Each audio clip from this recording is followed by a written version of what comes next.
No, it's nice things should happen to nice people. So yeah. And me. And you. And you. Right, okay, so let's kick things off. So, guys, welcome to episode 51. We're joined by Stevie Nesbit, who was actually on the podcast in episode 7, believe it or not, a year ago almost, which we can have a wee bit of chat about because we were laughing about this in the gym on Saturday. But you were on when it was really in its infancy. And when I was listening back today, part of me is really proud of what we done or what I was doing back then to try and get it off the ground. And part of me was like, thank God I'm having Stevie back on because we didn't do you justice back then and the sound was terrible and everything. So we're in a much better place now. So yeah, you're a brilliant friend and I'm so chuffed to have you back on. So thank you for coming back on. Very welcome, anytime. And well, listen, it could be any time because there's so much again that I want to actually talk to you about tonight. As you know, I don't write questions down, but what I have got here is 5 subjects, and they're all quite different that I want to talk to you about. But the first one and the big one is to let everybody know Stevie's celebrating 35 years in martial arts, specifically Thai boxing and early years of kickboxing. So let's kick it off there, Stevie, if that's all right, and tell us how you're feeling having been in the martial arts for so long. Really old, I'll be honest, really old. Okay. No, it has, it's kind of a milestone, but it's like turning 40, you know, it's just another day, it doesn't change a damn thing.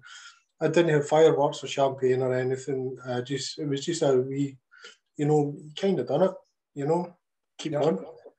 So I thought it was just something I wanted to like take a note of, and that's why I put just a small post up on Facebook. I got a lot of good feedback for that. Nothing grandiose, just 35 years as of last Sunday it was. So it would kind of, you know, it was good to, you know, sit and reflect on, you know, the young man that walked into that church hall. You know, I'd love to go back and meet him. I know what got me in there to, you know, to do that. It's been in reflection. There's been in the post it says there's been like, you know, ups and downs. There's been like drama. There's been joy and anguish. You know,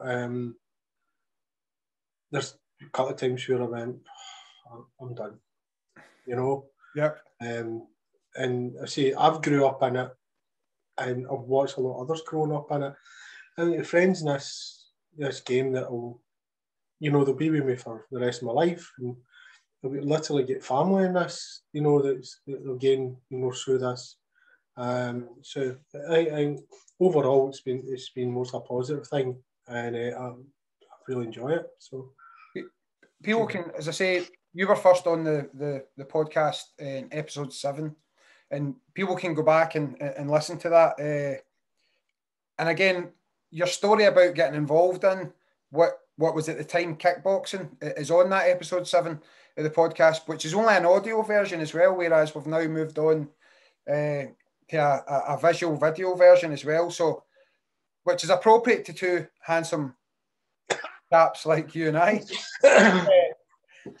I don't know if anybody else had kind of thought about it that way, maybe just me.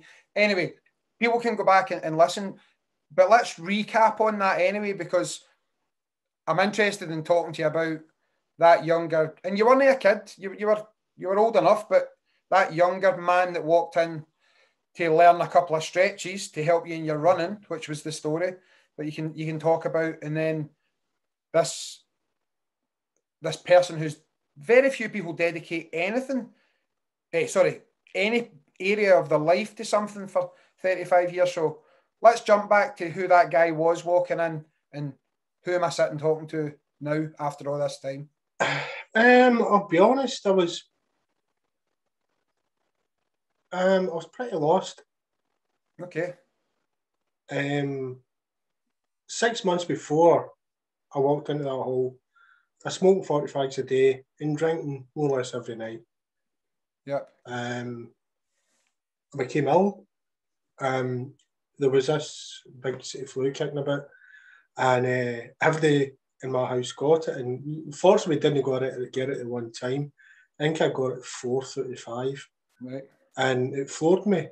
And I kind of look back, it's a sign of my determination. I was not going to give up my fags. I was trying my damnedest to smoke, and I just literally could not take a draw.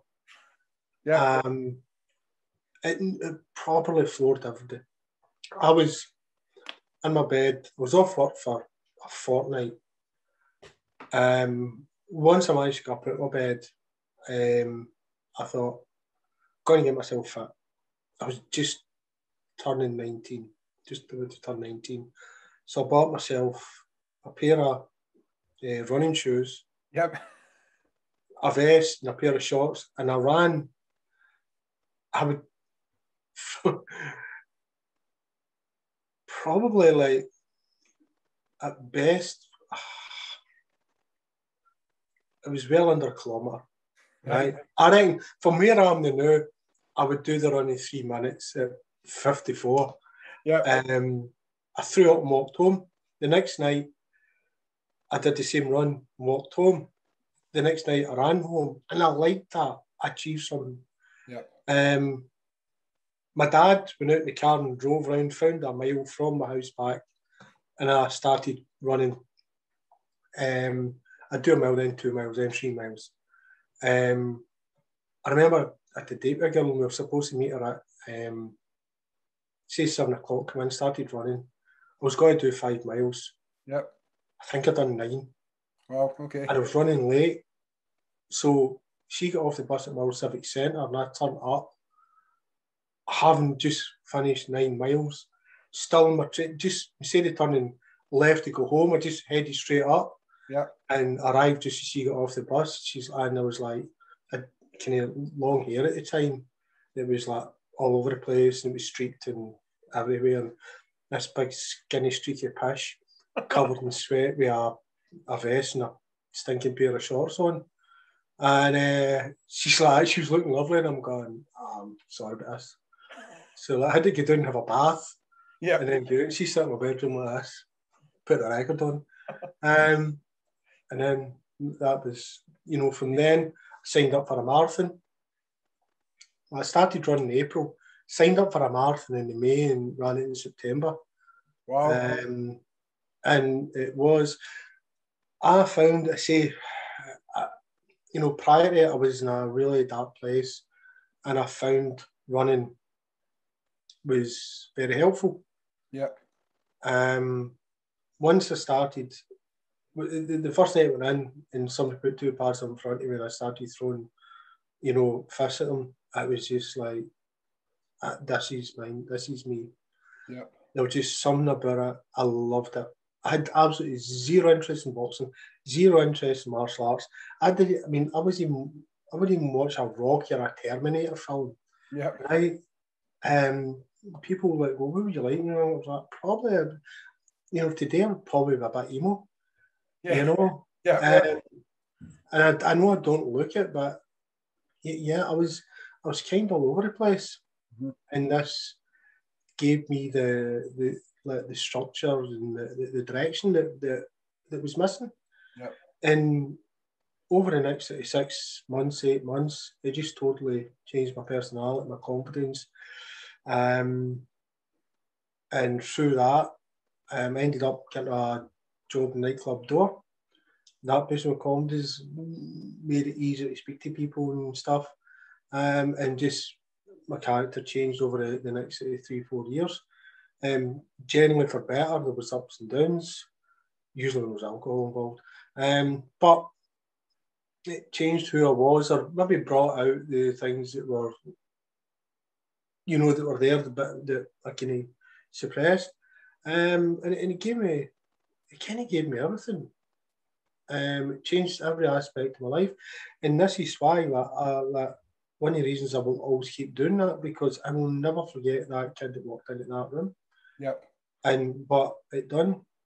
And I have got, over the years, I've seen so many people doing similar.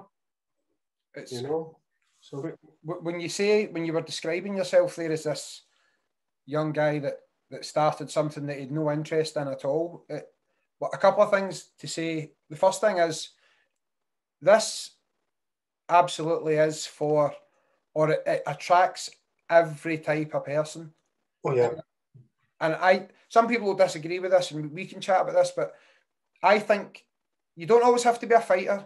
You definitely don't have to be a winner of championships or whatever, but a martial arts school or a martial arts gym should be a place for everybody. It should be for people that are shy and maybe want to build their confidence. It should be for people that have maybe a wee bit too aggressive and they want to learn to control that. Men, women, black, white, orange, green, purple, gay, lesbian, you name it, martial arts should be a place. And I think over the years I've found that it is a place that can welcome everybody. And you were another example of that. This awkward person lacking in confidence that found a home for 35 years.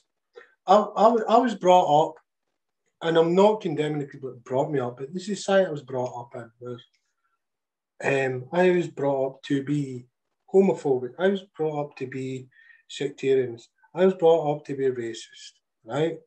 I was brought up to be a bigot, right? Everybody else was the other. Yep. You walk into a martial arts gym, no one cares. No one cares. And that was one of the, and that's possibly like one of the things that really changed me. Is you know, like, kind of, I'm just have a look at my Facebook knows. I don't like religion. I don't like football, and I especially don't like religion and football. I stayed close to Morrill Stadium. I worked in it for about 3 years behind the bar, and like the stuff you used to hear, and like working building sites as well my whole life. Yeah, you know, and I'm just, this is me. I can't be that, you know. Yep. So, and they say you walk into a Thai boxing gym, taekwondo school, it doesn't matter. Work hard, keep your hands up, your chin tucked in, and you'll fit in regardless of who you are. And we have got such a diverse range of weirdos and nutters and misfits, and you know, average Joes. Aye, that's it. You will, you know, it's like, it's a bit like Cheers, though, you know, TV series, you know, nobody knows your name, you know, and you walk in, and the thing is, we live in it, will never fight, right? Don't care. But you might meet them years ago, and they're still best mates with, like, the people that met in training, and they'd stood there and traded, you know, punches and kicks in the ring, you know, every Friday night for like 18 months. Yep. They're still the best. And they'll be talking away about it like they were, like it was like they were Ali and Fraser, you know, for years, because it meant something to them. They had a joint experience that pushed the two of them, and it is, it's character building. It really is. Yeah. You look, the two of us can look back on this, and we can, and I think you should. We should look back on this from the position we're in at the moment, and see how it's changed us and all these amazing benefits we've got. But see, when you're talking about getting raised in that environment where there was sort of bigotry and sectarianism and homophobia and all this negativity, how far into your journey did you start waking up to, hold on a minute, I'm in a more positive environment here, and I'm actually changing the way that I'm thinking, or maybe not necessarily changing, but I'm hearing different voices, and I'm actually, I can see myself moving. You know, it's I don't think there was no epiphany. Right. So it was a gradual thing, you think? It was a gradual thing.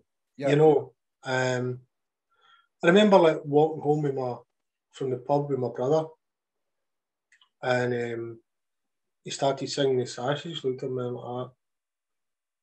Wait a minute, and walked away. Yep. I'm not listening to that. Fucking shit. Yeah. You know, and the funny thing is, if you sit with somebody from one side, they assuming will argue that you're from the other. Right? It doesn't matter which side. I have the pleasure of being paid off from 2 jobs, one for being a Catholic and one for being a Protestant. Shit, you not. That's the construction industry for you. They had to reduce the workforce, they paid off all the Catholics. Another place they wanted to reduce the workforce, they paid off all the Protestants. Yeah, it's madness. Do you know what? We've spoken about this. When I say privately, not because it's something that I wouldn't want to talk about, but we can maybe just come away from the discussion about the martial arts for a wee second. And we've talked about tribalism before, and sometimes I think things are better, and sometimes I don't. Yeah, they are. Absolutely. Right, okay. I think religion, I think racism and bigotry and things is better. I don't think it's as in as positive a place as what people think it is. I do think it's better. I think we come away from tribalism and I think we're right back in it again. But COVID, for example, I'm in a team that wants to wear a mask, you're in a team that doesn't want to wear a mask, or Boris Johnson or Nicola Sturgeon or Donald Trump. You kind of will. You'll always have that, but you can no longer put an advert in the Job Centre or the Daily Record on a Thursday, whatever it's saying, no Catholics need apply. Yep. You can't do that. Yep. Right? That's, we have, people they'll defend their bad ideas and say, no, I'm no, this isn't red team, blue team. Go wrong, somebody says, I've done my research, or go and do your research. No, there'll be paid people that are actually know what they're doing to do the research. Yeah. Dave, we are double-digit IQ, right? Some people should do it on the internet. But, yeah, there will always be things that separate us. Yeah. Right? But, in general, most people think that bigotry is wrong. Most people accept that racism is wrong. Yeah.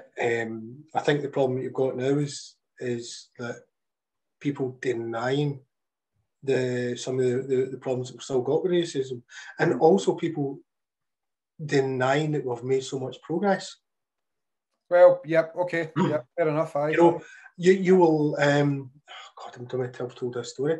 A number of years ago, there was the Speaker of the House of Commons, I think, is when it comes to general election, no one stands against him.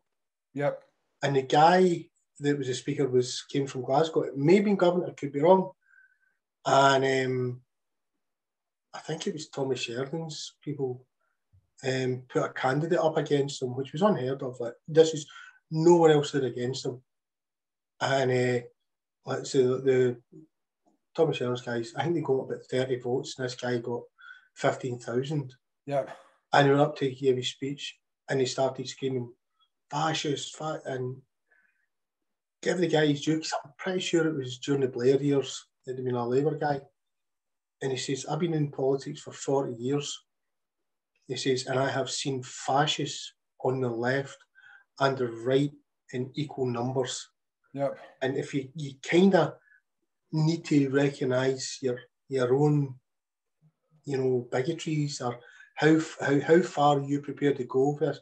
How, like when somebody comes in and says, fuck all Tories, no, I don't like their policies, I don't like the leader.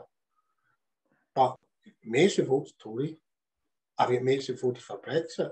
Yeah. And they voted because they believe that this is the right thing. Yeah. Not because they want to whip children through the street and, stop all benefits. We've all got different priorities. Yeah. Yeah. So you always have and when you go on the internet and Facebook and that, especially, you never get average guys. I consider myself centre left. Yeah. Right. But it's the outliers, it's extreme on either side that make the most noise. Yeah. So you will see, you may know somebody that votes Tory, and you just picture them as Jacob Rees-Mogg and go, how could you? Yeah. Yeah. people like moderate conservatives go, "You're all like Jeremy Corbyn." I'm really not. Yeah. And these are the people that make the most noise. Yep. Same as like when it comes to like football, people associate the worst part of the Rangers fandom and the worst part of the Celtic fandom with the rest of the fans and the team. Yep. And in the last few years, I've seen some horrific stuff on Facebook. And I sit in the middle and go, "You're all the same," because I worked in a bar for years and watched these, constantly. The working construction industry, you go for one site where it's majority Rangers, one site where it's majority Celtic. It's the exact same jokes, it's the exact same stories, it's the exact same accusations.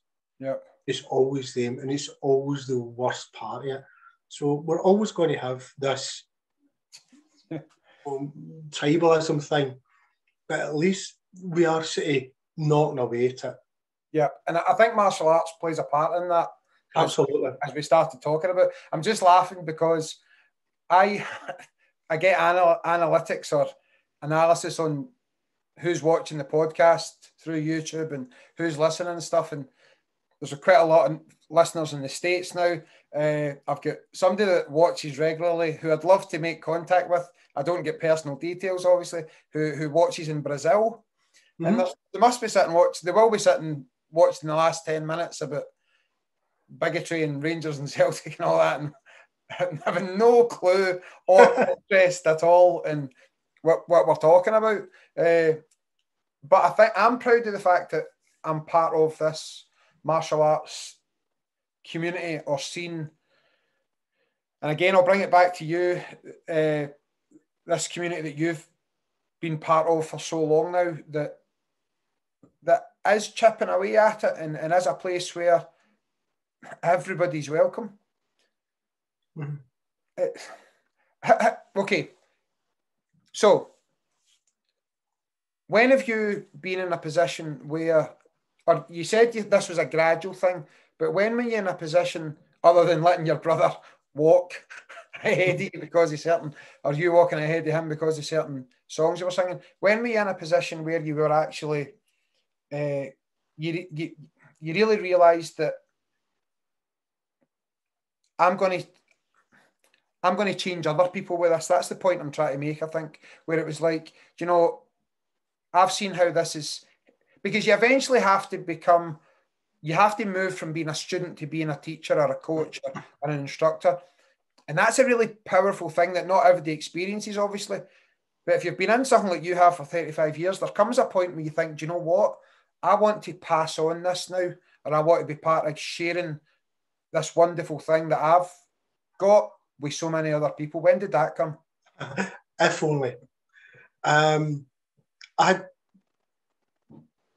My brother died and I was through a bit of a rough time, and I'd left the sport, right? I'd burst up with the coach, and I was like, no, I'm done, right? It was kind of maybe egotistical, right? So I'd sacked it, and there was nowhere else doing it at the time, right? And my brother died. I'd got married, my brother died, and again, I was kind of all over the place, and I met him. It was at a Thai boxing show, and I was judging, and we just chat away, and he went, "Well, I changed, man. This, his, right? It's okay." Then we went back training for a couple of years, and it was good. It was really good. But then, we were training a wee council hall. Yep. He decided to move to Canada, right? And so the club was left to me and another guy. So that was fine. Now, I ended up doing like 90% of the coaching. Yep. And then after like the first year, we had kept all the money we had in the bank, we were doing well, and he fucked off with all the money and the equipment. Yeah. Right? So I was left in my Todd, and I went, right. So basically started a new club and that. I was in Holy Cross High School, stood up there first night, new students and that, and went, the hell am I doing here? I don't know what I'm doing. It took me years to get over that. The old right? imposter syndrome, Stevie. Yes, definitely. You ever think you're really good at this? Go to Thailand, right? And you'll see like the guys that are complete novices, like they're 10 times better than me. I don't care. I enjoy what I do. So I never ever had a plan to do what I'm doing now. Yeah. I was doing 2 hours on a Tuesday or Thursday. I end up putting an occasional fighter out, doing pretty well. Working out that Holy Cross was shutting, and we were in there for like, I think 5 years. Yeah. And there was a wee old gym across the road run by a guy called McCloskey. Yeah. Managed to get a couple of nights on a Sunday afternoon or something from him, and I went up front. So that was all good, and just plodded away. That was getting shut down, and they managed to get a gym up at Hamilton West, or all up at Hamilton West. So we went up there with them, and again, I put a lot of like time and money into these establishments, maintaining that. And it got to say where I've spent a lot of money and a lot of time in, and he was looking at cutting my rent, or like putting my rent up and cutting my hours and stuff. Yeah. So that's why me and Steve the boxer went, right, let's get our own place. Yeah. So I never had long-term plan. I never had, sat down and charted out what it was going to do. It literally winged it and ended up with only Mayhem Gym. Yeah. It's been a weird progression. I wonder what I could have done if I'd actually made an effort back in the early 2000s. But it is a strange way it's went. And as for deciding that I'm going to fight against homophobia and racism, I've never had any ideals. I don't necessarily always agree with putting big stickers up and going, come in, we're not racist, or we will accept you. It's like, you don't really see them in restaurants and stuff, but they still get custom, it's, if that's the person you are, if you walk in there and they've got big Rangers or Celtic flags up there and you're not carrying that, you won't last long in this sport. Yeah. If you're bigots, you won't last long. Well, maybe you will, just limited client base. Yeah. And the biggest cure for homophobia, racism is working with people that are not the demographic you like. If you think that women are weak or they're not good enough, go train them, right? You fright your life when one kicks you in the head and you're concussed. Yeah. Right? And this is it. Is people that tend to fear other tend not to integrate them very often. Yeah. I do. And it's like one of I've always said is I've met a lot of gay people in my life, and there's only one or two that I've went, I don't like you, right? A lot of straight people I don't like. Yeah. A much higher percentage of straight people I think, you're an asshole. Yeah. So it's kind of, and this is, in your gym, there's always a bit of banter, there's always a laugh, there's always a lot of hard work. And they say it's mutual respect from people to one another because you push each other, and that's what helps develop the bonds between people that would normally be either side of the fence. Yeah.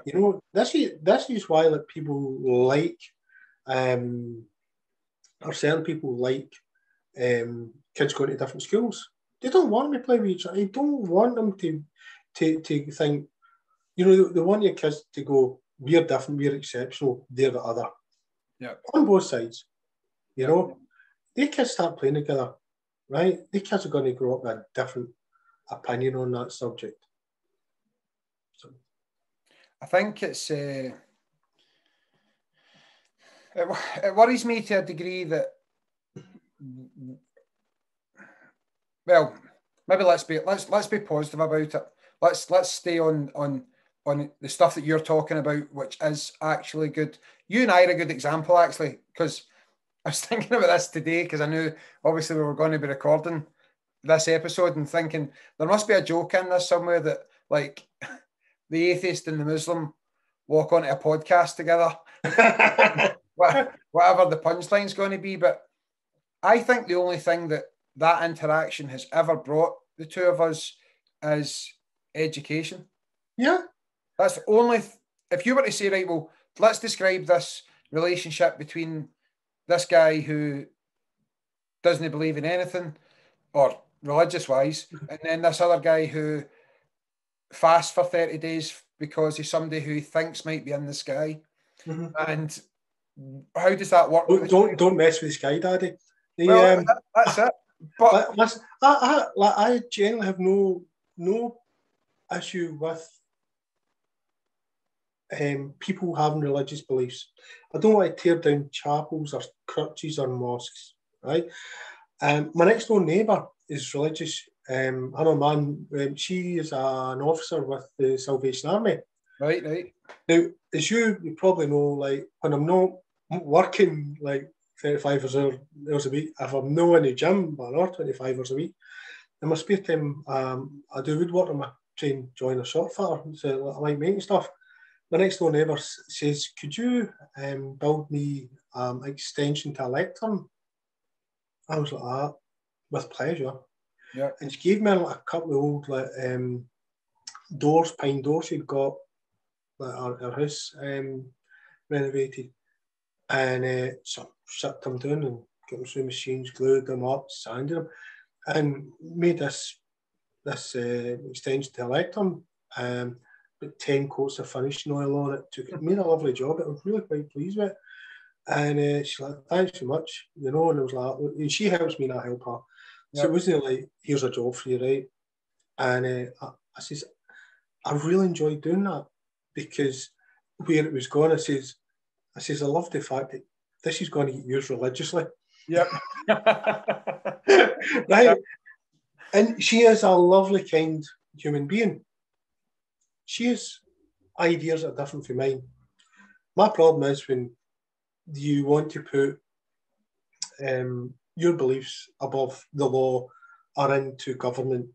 Yeah. That's, you want to legislate and say, well, this is what I believe. It's like your turn saying, okay, no more pork sausages for another day, right? Yeah. You will see me with my pitchfork like, no way. This is the hill I will die on, right? It's ridiculous. And the thing is like, I think that 99.9% of people in religion of all stripes feel much the same. Like they just want to go do their Sunday, Saturday, worship, whatever, and go on with it. You have others, again, the outliers, that want to take things a bit further and demand that their special friend takes precedence in all things, including the law. Yeah. And like I say, like the politics, they're the ones that hit the news. Yeah. Yep. So I have no problem with anyone's religious beliefs. I just don't think that they should be judging other people by them. Yep. No, I hear you. I hear you absolutely. And that's what I think, because we've spoken about it a number of times. Okay, one of the subjects that I wrote down to talk to you about is something that you specifically, and obviously the fact that you train fighters, full contact fighters. And this is something I've been talking about with a couple of people recently, but to get your opinion on the podcast would be good. And maybe to give us some insight. I still, as we come back eventually, now I know you or I said this the last time you were on the podcast, that we were on the way out of the pandemic. And that was a year ago. Exactly. You said COVID will be with you at Christmas, and I was like, yeah. And now it might be with us, and absolutely will be with us probably this coming Christmas, like a year and a half later. Anyway, as we go back to tournaments and things being available, or fight nights, over the last couple of years, I've been getting more and more hesitant about entering students into even semi-contact competition the way that my students would compete. Never mind full contact. the way you would, because I've got serious reservations about how we as amateur competitors, are looking after fighters. And that's coming from somebody from a semi-contact area. Mhm. And obviously the research and the news that's coming out more about head injuries and the repercussions of that. I think whether it be a semi-contact taekwondo tournament or a karate tournament or even up to a full contact fight night that Thai boxing and kickboxing clubs might be running, I worry about, well, first of all, I worry about how much attention do we pay to checking that these fighters are healthy in the first place, and the aftercare. And I know the quick answer would be, well, it's everybody does it at their own risk, etc., etc. But I'm really at a crossroads about this, about whether I want to put kids into rings to get kicked in the head, or I don't know. So let's talk about that. It's funny that, like, well, a lot of the Thai boxing organisations, me personally, you don't really see, they won't let kids do head contact, but they'll do head contact in boxing, taekwondo, and karate. Yep. One of my juniors got disqualified. He threw a kick. Now, see my juniors, he's getting married next year, I think, he's 10, 11 years ago. And he threw a kick and the guy blocked it. And his leg skimmed off the top of his knee. Then the guy went. Yeah. The guy was concussed when the referee was holding his hand up. The guy was disqualified, And I think it's good that we don't have head contact with kids. I've had a kid fighting like head contact at 15. Yep. But they were very, very good. I knew who the opponent was, and I was confident that they were going to get in there and not take a lot of concussive blows. Yeah. In general, I wouldn't let a kid fight with head contact at, say, like 13, 14 and 15, depends on who it is. But head contact in general, I believe that the majority of the damage is not done in the ring, it's done in the gym.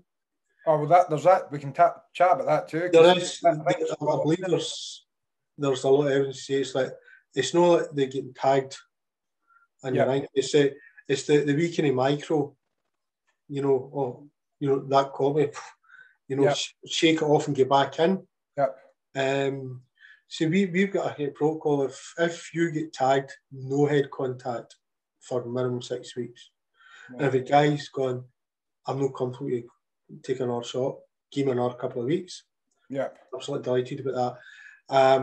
I'm trying to bring the power down when we're sparring.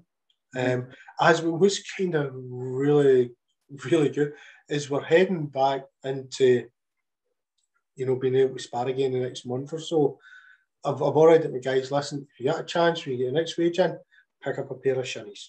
Yeah. We're going to be using them soon. And once we start, it will be, hands up, be a kick for a kick sort of thing. Yeah. Develop their counters first. And it will be light head contact only. I don't want concussions. I don't want somebody having an aneurysm on their 45th birthday. Yeah. Yeah. Because when they were 23, they like to mix it up a bit. There's some of my guys do like to mix it up. And there's a couple of guys in the gym that I love kind of mixing it up with. Because we're kind of similar level, or maybe we're older, and we know how far we can go. But even at that, I'm pulling every shot when it comes to head contact. I love this sport. I don't want to end up my nappies in like 5 years' time because main stupidity. See, so this is something I think that a lot of gyms are looking at, and one of my guys, Danny, nipped into another gym for a bit of sparring, and he went, it was brilliant. He says it was dead light. It was like that. I'm telling you this for the last 2 years. Yeah. It just sort of made sense. And we go to Thailand, these guys are fighting constantly. They don't fight when they're training. Yeah. They play, have fun, rather than, it's no competitive. Nobody wins in a gym. Yep. Nobody. More and more of the pro fighters and the pro gyms are coming out with that advice as well. And you hear all the. I mean, you had. Do you know the best example was Max Holloway, the UFC fighter, Hawaiian Max Holloway, like fought. Obviously, Hawaii was locked down over a big part of last year, and he went in, and I can't remember off the top of my head who he fought, but he destroyed this chap over 5 rounds. And when they interviewed him after it, he said, I had no sparring at all because of the conditions. It was all just pop, pop, pop. He was working on Zoom, funnily enough, with his coaches, etc., etc. And you hear more and more top level fighters saying, when I'm sparring and training, it's just tap, tap, tap, tap, tap, tap, work on technique, etc., etc. See, this isn't me having a pop at Thai boxing. This is me looking at an opportunity of someone who competed in and teaches semi-contact with someone who's teaching fighters that are going to be fighting with elbows and knees, etc., to the head eventually. So a wee example, I've got a student who we entered an open championships a number of years ago. And so that would be against other Taekwondo skills, kickboxing skills, karate skills, etc., etc. And he went in and fought a particular guy. The fight didn't go well for him. He took a lot of blows to the head. And this is the point I'm trying to make. So see, a week later, he was still getting sort of like buzzing and stuff in his head. Now, that's the point, not just in Thai boxing, but in any combat sport or combat art or whatever you want to call it. I worry that we have these events and then the person gets dressed and they leave. And what happens to that person afterwards? Do you know what I'm saying? It's not just you and I as coaches or instructors. It's the full community's responsibility. That's what I want to talk about. Like we put some protocols in a few years ago, and it's like, what I'm going to kind of make sure that you stuck in the next, once we open back up again, we kind of let them slide a wee bit. So what I put in was like, if you were fighting, right, regardless of how the fight went, you get back to the changing room, right? You sit down, put your headphones in, cut your wraps off, ice packs on your shin, sit there for 10 minutes, and you've somebody there sitting with you and keeping an eye on you, checking you, make sure you're okay, make sure you're balancing that, it's fine, right? After that, and feeding you water, right? Your pals are still going to be outside. As soon as you're in the ring, your pals want to see you beat it. And safety comes first. If there's any doubt, get the doctor, get you checked out. If you've been knocked out, you're going to hospital. Like, you are going to hospital. And that's the least you can do. We don't have like the facilities that like the UFC have got. Or like the big boxing shows have got, right? Paramedics, very good at what they do, but are limited. To what we can provide for the guys. So it's, to me, like, the coaches, the fighters, the corner teams all need to be switched on, all need to be first aid trained, and how to deal with it with stuff like this. And I've done a couple of fighters, corners courses, and covering a lot of this, to try and make sure that the other guys are protected. Things. If I think one of my guys is in trouble, I'll pull him out. As you know, like young James, we had a guy that fought, and we were trying to match him up with a great fight. 16-year-old beat a guy 26. The guy was an established good fighter. 3 weeks later, we were trying to get him matched This was a Sunday. I think it was Sunday, Monday it was. And I was talking to the promoter to get a match the next weekend. And it was looking good. We're just waiting confirmation with his parents. And found out the Monday night, he was driving home after work out with his mate. The guy was going too fast, car flip, hit a tree, and the boy ended up in a coma. Yeah. Went in and seen him when he was in a coma. It was dreadful. Watched his recovery. It was amazing. 2 weeks after the crash, he walked into the gym. But he walked in with no real, with a certain amount of degradation to his cognitive abilities, his balance. You know, you can see what a bad concussion can do. And spent a long time getting that kid back on his feet. Yep. Now, he's back to where he should be. He's got fights coming up. He's already had a fight, and it's looking really good. But he was in the hands of neurosurgeons and physios and plastic surgeons and everything to get him back up there. Yep. Nobody's got that ability, you know, after a fight. You don't know, you know, what's going on in your head. You know, nobody, you know, wakes up in the morning after a fight going, I'm never doing an MRI. It's just not happening. But that's me being devil's advocate, just as not as a martial artist, as the host of this show, being devil's advocate. Because I'll tell you where this goes. If we stop it, then eventually rugby goes, and football goes, and American football, obviously, and any sport where you're getting hit in the head will go. And there'll be people out there that'll be proponents of that. They'll be like, there should be no contact at all, and etc., etc. But obviously that's not the world, and that's not life. But it's more in my head. Funnily enough, I think a lot of sports are more dangerous than what we do.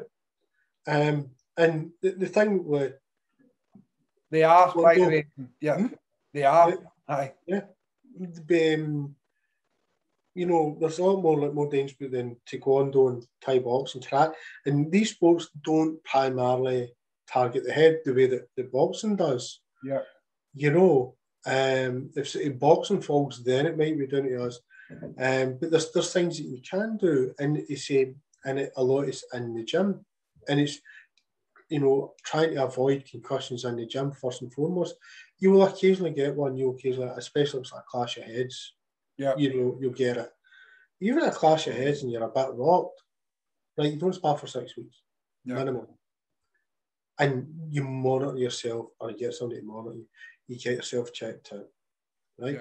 I would rather somebody would be pissed off sitting in casualty for 2 weeks than see them taking a seizure 7 weeks later. Yeah, 100%. We owe it to the people who walk through our doors to take care of them. They say most Thai boxing gyms now are taking the power down. And a good guy to look up on this, a guy called Gary Turner. Right. He was one of the early K1 fighters. Right. He was big in the BJJ thing. Won the UK kickboxing sort of K1 title a few times, fought all over the world. Yeah. Really nice guy. And he's doing a PhD on I think brain damage for combat sports or something like that. However, he seems to be publishing his work quite a bit, which I don't think is normal for a PhD student. But it's always an interesting reading, interesting debate. What was his name? Sorry, Gary Turner. Gary Turner. Right. Okay. How do you get? Like, I know a lot of the guys and girls in your gym who are just natural fighters, or they have this, they want to fight naturally. Mm-hmm. Talk us through how you get someone who comes in and says, I've never done martial arts before, and I've maybe watched it for many years, and my goal would be to see if I could eventually become a fighter or even just have one fight.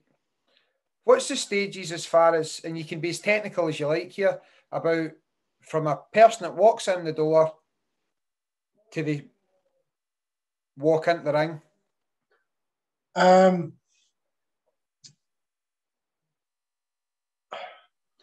See people that walk in the door and go, oh, I want to fight your ring, usually last 3 weeks. Right, okay. Their kind of goal is they walk in and go, I want to go in that ring. That's not interesting. They don't care how good they are. They just want to go in the ring. And in their head is like, you know, I can totally do this. Yeah. I am like the lightweight champion in my street. Yeah. You know, undefeated on a Friday night in the pub. And they tend not to last because all they're interested in is getting to hurt somebody. Right. A kind of good example of how you end up ring girl training me, Ashley Mitchell. She was all right, she was quite decent.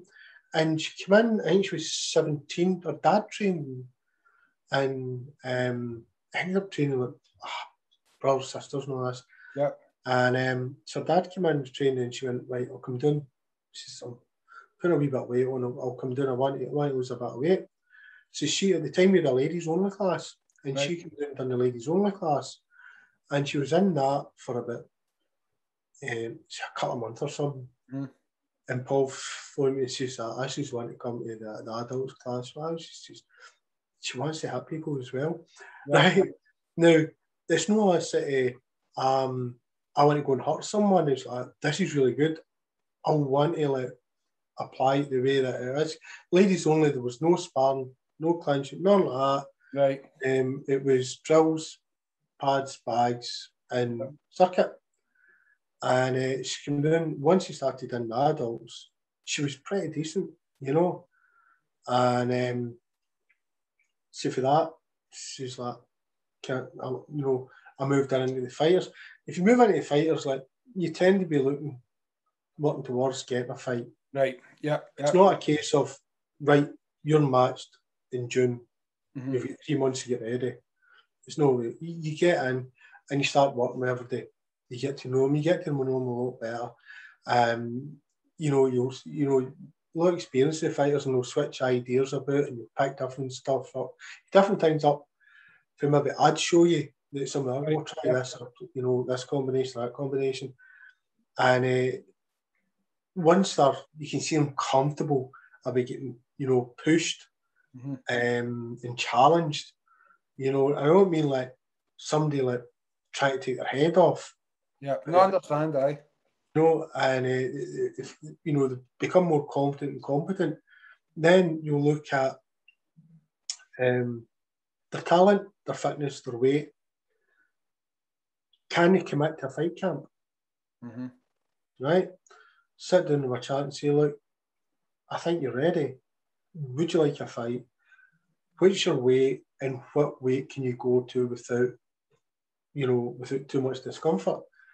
And so she ended up, she had 2 fights, 3, 2 fights, and she was good. She was good. Yeah. And that was like, that's kind of the story most people that walk in. They walk in for one reason, and they get a taste for it, and they go like, well, I've done this, I'm going to try that. I've done that, I'm going to try that. I'm good enough to work with fighters. Right, okay. Right. And then they get the chance of a fight. But again, everyone's different. Every single one's different. I had a guy fought for me a few years ago. It took him, I think, 7.5, 8 years before he got a fight. Yeah. You know? That's dead interesting, and it's contradictory to what I would have thought, or what I think a lot of people would think, because it's like, well, I wonder how many people out there, and not, let's even if we can just talk about not even fighting, but just walking into a martial arts school or gym or whatever. Like, I wonder how many people you know, don't know where that journey's. That's maybe have went full circle Yeah. to what we started on. Like, how many people you went in because you'd started running, you didn't know how to stretch, you thought, I'm going to go to this kickboxing class for 2 or 3 classes and pick up some knowledge on stretching. 35 years later, you're on my podcast sharing all this experience. Mm-hmm. That's really interesting. It's maybe there's something in that about people just trying things or just taking that first step in and seeing where it goes. What's the many people that say to me, like, I want to lose weight, what should I do? And you're like, consume less, eat more. Find something that you enjoy that makes your heart beat and your muscles ache a bit, and do it. And do it as much as you can. It can be Thai boxing. It could be dance. You know, it could be aerobics. I don't care. But, you know, find the thing that inspires you, that pushes you, that puts a big smile on your face, and do it and do it to the best of your abilities. Yeah. And eat less cakes. Indeed. There's a bit of guilty look there, mate. Oh, better believe it. Christ, you better believe it. Moving on quickly. What inspires you then to keep? I'll tell you why I'm asking this question. This question's came to me because you kind of touched on this earlier on, and it's exactly how I feel. So that's what I'm thinking. That you don't sort of sit back and look and think to yourself, look at everything that my students have achieved, or look at all the fights they've won, or look at how many people have gained confidence to go to university or gain confidence to turn their life around. And you can't sit and give yourself a pat in the back every week. Do you know? And sometimes years and ultimately decades go by. And you said that earlier on. It's like, well, I just kind of realised I was 35 years and stuff. But what inspires you now then to say, right, I'm going to, you know, this is what I've achieved now over 35 years in this thing that I've grown to love, and I spend almost as much time doing this as I do my day job. What's your main inspirations then that's going to keep you doing this? Because I know you said you don't think about it, but there must be some stuff up there. Because I know there is for me that what inspires you to say, do you know, no, this is who I am now, and this is what I'm going to continue to do. You say that. This is who I am. I generally, I have no. It's like when they say it started off, I had no ambition. I still have none. This is who I am. This is what I do. I love it. Yeah. I don't know what to do without it. And I am now at the age where other guys are in it have, you know, packed in, walked away. You know, fighters have came and went. You know, promoters have came and went. Clubs have opened, flourished and shut down, and opened and shut in a blaze of glory, or ignominy. And I've managed to keep going. You know, if anything, they'll ever turn and go like that. It's like that. Yeah, I managed to like consistently over the years just keep going and moving forward, and it kind of stay, you know, reasonably relevant. I've no crazy ambitions other than the people that walk through my door, give them the best I can, opportunities and support. Yep. And enjoy it. I love it. It is it's who I am, and I'm dreading the day that I'm not fit to do it.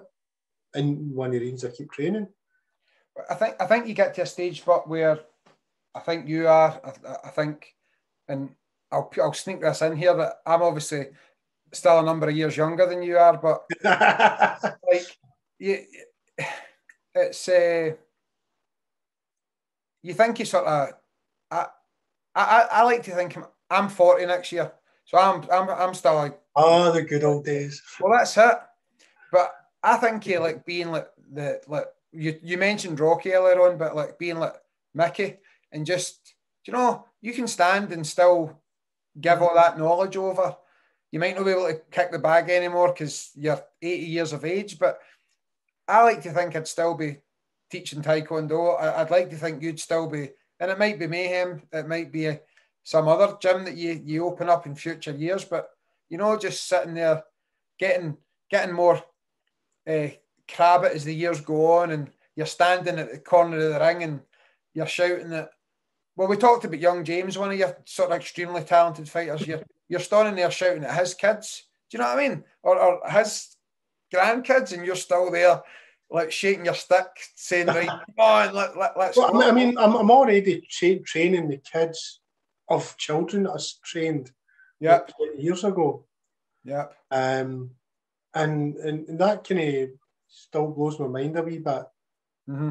And the fact that these children are bringing their children, I must have done something right. Yep. And where there's a trust element there, which is nice. People walk through your door, they've got absolutely no reason. They don't know you. They've got no reason to trust, respect you at all, other than the way that you treat them. And the fact that I've got so many people that bring their kids over the years is, I must have done something right, even back in the day when I didn't know it as much as I thought I knew. So I don't know when it's going to stop. I don't know. My ambition is still to be padding and kicking motherfuckers in the head at 60, right? I think you're a mile off there. This is what I'm maybe getting at. I think I didn't say I was stopping at that. I says I still want to be doing that. I have no doubt that you will be. Do you know what I get for you is, or one of the many sort of positive things I get for you is, and people have said this to me about. I'll say straight away, and again, it's like a religious thing. I'm blessed. I think I'm blessed to have such a successful school. And you see all these people on Facebook about this is how you market this, and this is generate this, and do this and do that. And I think I try my best not to think too much about why I'm successful, because I'm scared in case if I realise why it is, it'll go away or we'll change it, or do you know? And it's just that thing. And I think what you've got as well, and I like to think we have, and I mentioned this in the last podcast that we've done together, is just a wonderful community. Yeah, this is it. When you walk through my door, you'll get support, unless you've been an asshole. In which case, you'll not last anyway. You'll be shown the door. It was a belt that happened a few years ago, and I'm not going to go through the details, but a guy came out and came in. He came in on Tuesday and bought 2 of these t-shirts, and then he came in the Thursday, and I wasn't in, and one of the guys was taking it, and he came in and went like that, pointed to one of our students, said, "See him? I hate him." And the boy went, "Really? You're in the wrong place, man, because he's Oliver's friend." Yep. And the guy was never seen again. Well, he's still going about. He was on my Facebook recently, but okay. You walk in, you need to be treating everybody with respect. Yeah. It's a community. With my gym, I'm not interested in marketing, despite I've got 2 ad campaigns coming up, but I'm not interested in having hundreds of students. Yeah. Right? I want a comfortable amount and to pay the bills and give me beer and pizza money at the weekend. Yep. I've no interest in running getting people to open up everywhere and basically having wee franchises. Yeah. I'm not. That's no for me. Yeah. I love what I do. I love the people that I interact with. One of the things that I would say that I think it's given me over the years is because you work. I mean, there's guys training with me my age. There's a woman comes in on Sunday that's older than me, which I'm chuffed at. She's officially the oldest person in there, right? And she works her wee socks off. She comes in with her grandson. But how amazing is that? Do you know? How amazing is that? And you know what I mean? See, I mean, that wee woman will pass away one day, you know, and that boy, I remember me and my gran used to go to Thai boxing. It's madness, isn't it? No, me, my dad, Yep. me, my gran, right? Brilliant. And the thing, and one of the guys was doing some pads. I was like, that's a really good, keep going. And it's nobody cares what age she is. Yeah. We're there supporting each other. But because I've got so many young people, young compared to me, like for 7, 10, 17, all the way up, I think that it keeps me no young, but it always gives me a fresh perspective in life. That when I talk to these kids, I'm not standing from this lofty place. Yeah. Thing. I have a laugh and a joke, tease, annoy, and get slagged to death with them. Yeah. Right? And I think it just keeps you a bit more alive. Yeah. You know, and you've got a better outlook on the world rather than, I mean, half the people my age I know, they're already to turn into Jack and Victor. Yeah. Yeah. You know, and I'm looking going, you're fucking so old. Yeah. Wait a minute, I'm older than you. How can I be older than you? We should give a call out to my listener in Brazil who might not know. In fact, they might know who Jack and Victor is, because I don't know if Still Game, the TV show, has made it all the way to Sao Paulo, but it might have done. So it's madness. But the reference, I'm sure, is understandable. But how wonderful is that, as I say, to have... We've got a student who's 68 years of age, and he trains 3 times a week. Never misses a session. And last week, actually couldn't make a session and contacted me to ask if he could do a doubler. So he stayed for 2 hours instead of a 1 hour session. I think that's the magic of what we do, whether it be Taekwondo or Thai boxing or any of the martial arts. I think you've got, and again, whether you want to be a fighter as a younger person or you want to be a granny that's coming into your gym and hitting the pads and hitting the bags and doing her push-ups and her burpees or whatever she's able to do. How wonderful is that? It's amazing. It's amazing. Right. One last thing I want to touch on is, and again, we have kind of covered it, but not as much as I want to, actually, because I want to get into this. We spoke in the last podcast about how important, or how much importance you put on making sure that your students get, or they get as best of an education that they can, that we talked last podcast, again, episode 7, if anybody wants to go back and check that out. We talked about you sending people to trips to Thailand and just broadening people's horizon. And I don't know whether that is something that's maybe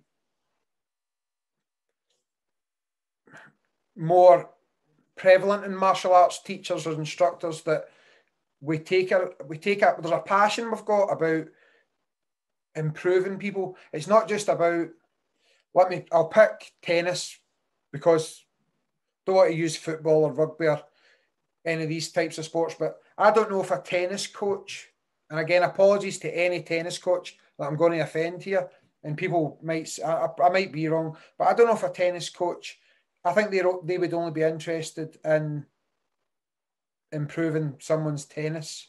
Do you know what I'm saying? But I know there's lots of experience, lots of examples when I know that you've had people who had never even thought about what they could achieve if they actually went to university.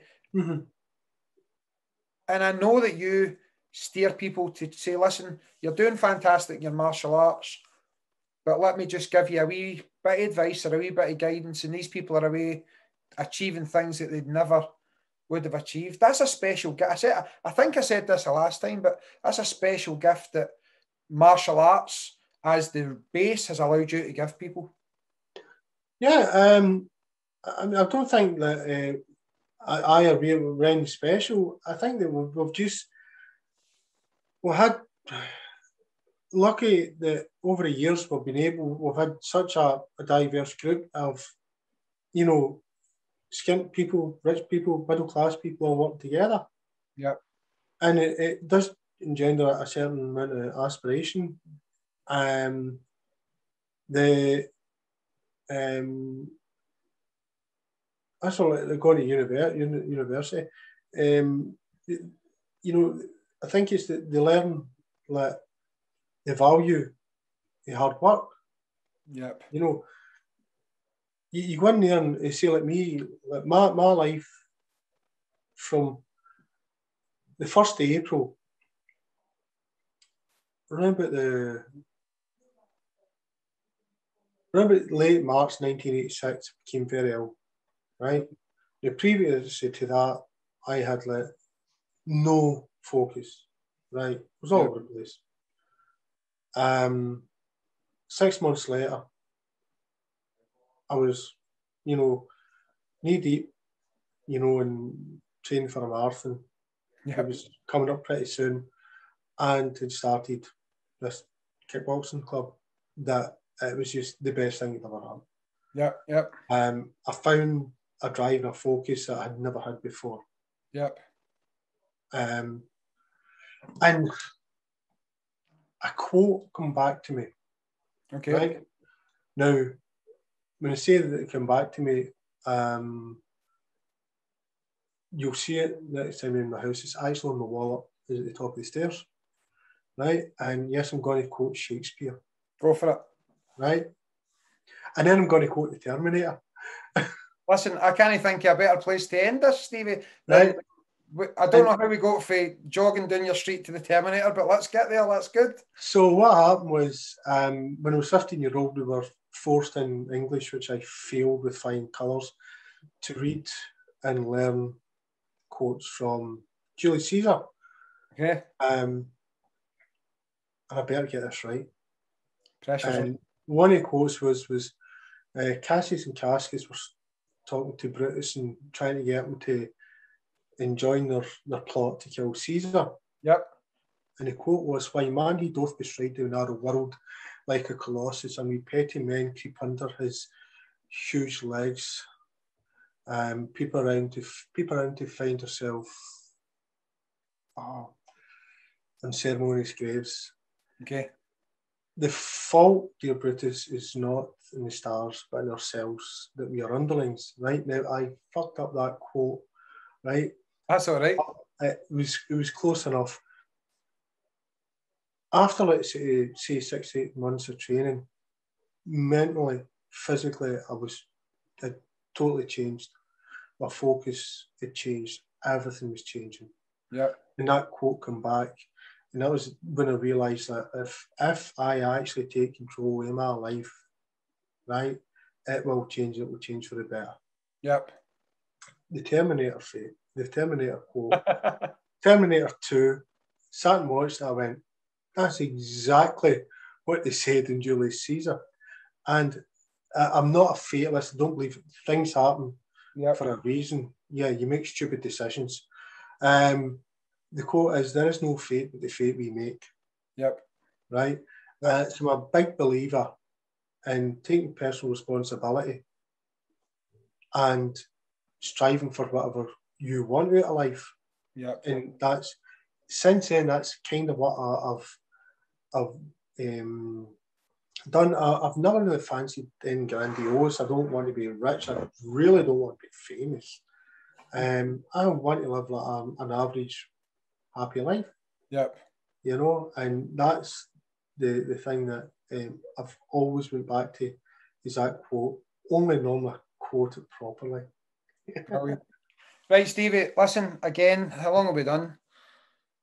I think we've done about an hour 15 minutes. An hour and 15 minutes. I say this every time, but I don't know where the time goes.